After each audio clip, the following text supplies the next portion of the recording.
Hello, my name is Berg Syrah, and I'm the fourth generation of my family to own and run Grendel. In fact, act as custodian.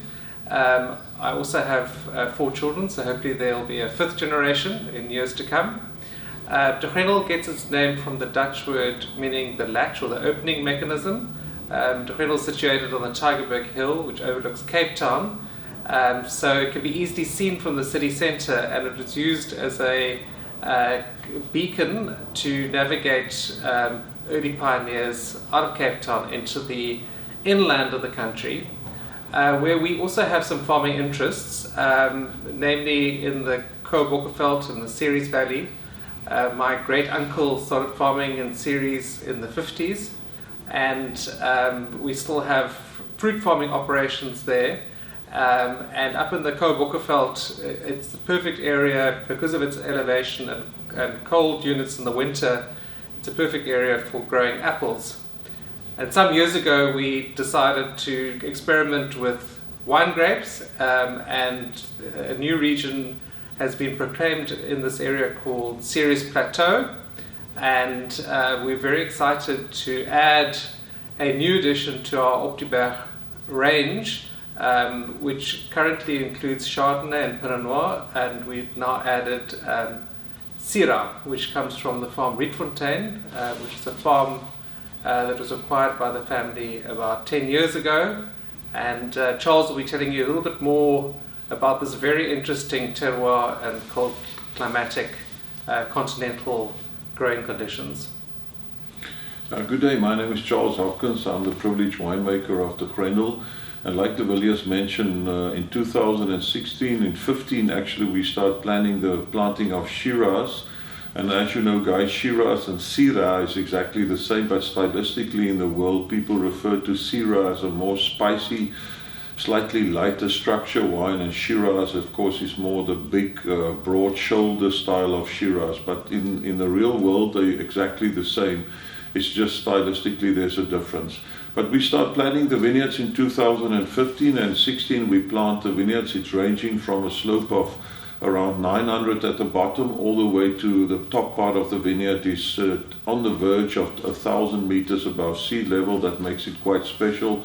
There's times in winter, not each year, in winter time that the soil and the vines are covered with snow. Of course it doesn't mean a lot, but it's just very special to think of a vineyard in South Africa that have snow on the soil and on the vines itself, because at that stage the plant is dormant.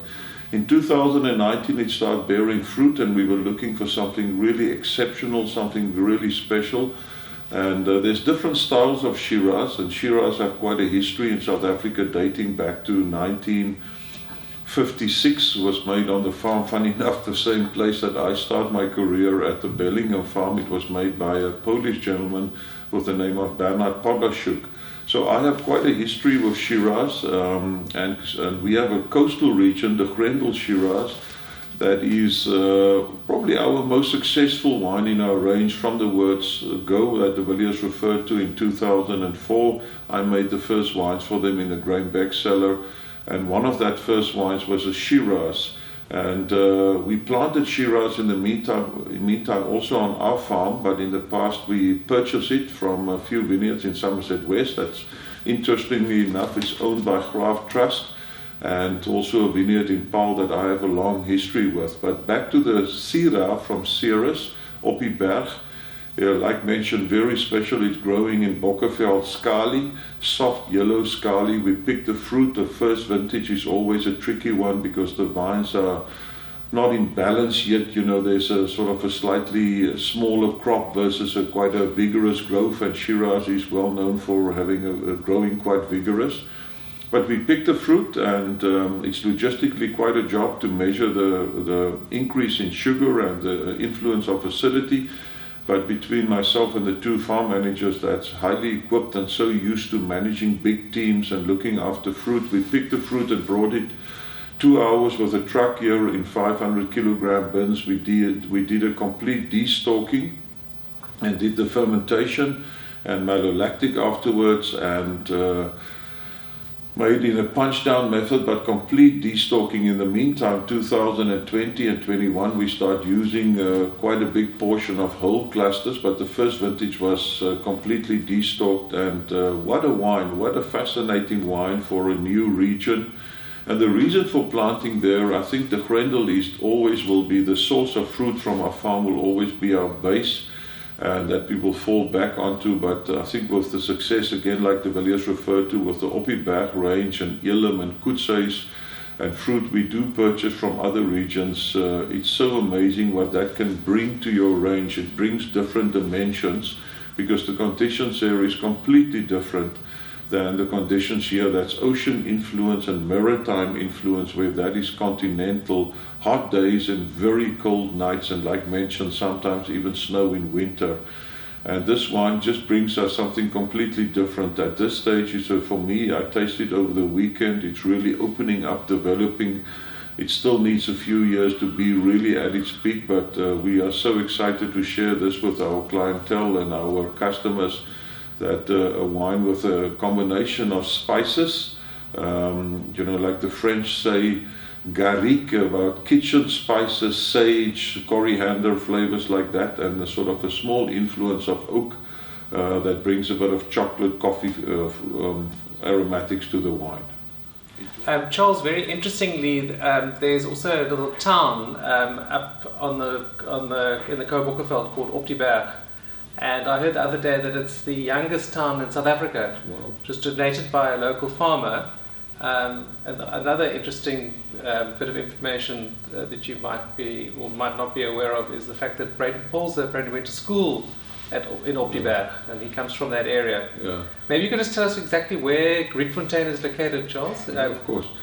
As you enter Syrahs from the Cape Town side, sort of at the bottom part of there's a road running straight through the town, and I will say more or less in half of the town there's a turn off towards your left. And friends, I'm not giving you a road map, but towards your left, and then leaving town towards in the direction of Prince Alfred Hamlet. That's quite a well-known fruit town, and that's where de Villiers' brother Robert is based with his pack store and farms. And then straight through the town, up the Gedu Pass, quite a steep upwards, and then right on top you turn left towards the Witzenberg through the Skirberberg. But let's say another 20-30 kilometers onwards, you go straight through this small town that de Villiers referred to as Berg. And then 4 or 5 kilometers through the town in the direction of Citrusdal, you turn left, and another 3 kilometers you enter the town, and it's just massive, beautiful fruit farm with huge dams.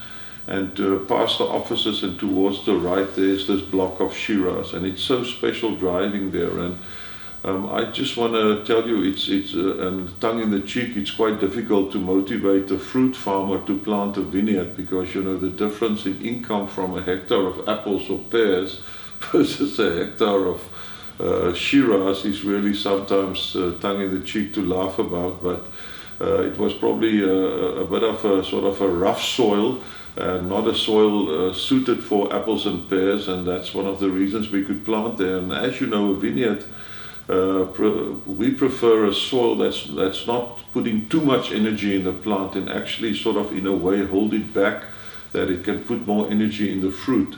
And that's why there's such great potential for this wine. Well, yes, you had a bottle or two, and I think you probably had it just in a relax, time at home with swirling a glass and enjoying it. But if you will say straight from top of your head, what will you pair this with? Charles, I think you can drink it with almost anything, particularly red meat. And being close to the Karoo, I think Karoo lamb would be my first choice. And complement the spiciness of the Karoo lamb, the spiciness of the Syrahs. I think that would be lovely. No, my mouth is watering, guys. If you have this, and like de Villiers say, it's so versatile. The wine can cover, I think, quite a different styles of food. It's firm and it's structured, but it's also light and fruity. So even I know it will sound bizarre, but even as a bit of an aperitif with a snack or a canapé, it can do extremely well.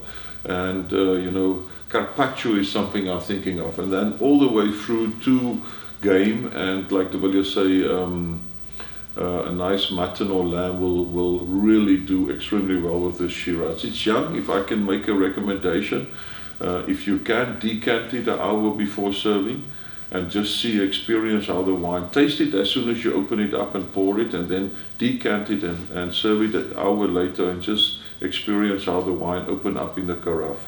Charles, if I could ask you another question, what would be the main comparative differences between our coastal Shiraz, the Elam Shiraz, and now this Berg Shiraz? Yeah, good question. It's as you know, it was something we really discussed, and it's not advisable to bring the Syrahs of Berg Syrah and blend it with coastal. Then the whole blend have a different identity, become Western Cape, and that's something. There's nothing wrong. We have a wine that's Western Cape, could say, due to the different areas. But it's stylistically very different, and I think in the future we will probably sit down and make a call on what is the direction. Our coastal regional Shiraz, the one from Somerset West in Parlour combination, and in the future vineyards from our farm, is very dark fruit in character. It's spicy, it's a bit more fynbos in style. We use a different wood regime there. It's a wine with great longevity. Elam is very unique due to the rotundant flavors. You know, that area lean very much towards peppery flavors. And then Syrah is very different again. It brings another fruit dimension, another aromatic to the wine. And but funny enough, the first vintage was very sort of, like I mentioned, this kitchen spices with a bit of dark fruit characteristics. But the next one, the 2020 and 21, and guys, I wish I can share this with you. I wish we were close together, that I can pour you all free. It's so exciting to experience that. It's interesting enough leaning towards white pepper. Now, a lot of you will probably think white pepper, black pepper. Gee, Charles, I can't even smell normal pepper. But there's a difference in Elam and the latest vintages of Syrahs. The one is black pepper and the one is white pepper. But as long as you guys enjoy the wine, that's the most important. De Grendel is really excited to be releasing this much anticipated Berg Syrah 2019, and we would invite you to come to De Grendel and taste the wine in our newly decorated tasting room. And we'd also love to hear your comments as to how you experience the wine. Please come and try the Berg whenever you can. And Charles, it's been nice talking to you. Yeah, thanks a lot, friends, and like the Villiers mentioned, come and have a sip of this, and I can assure you it will not disappoint you.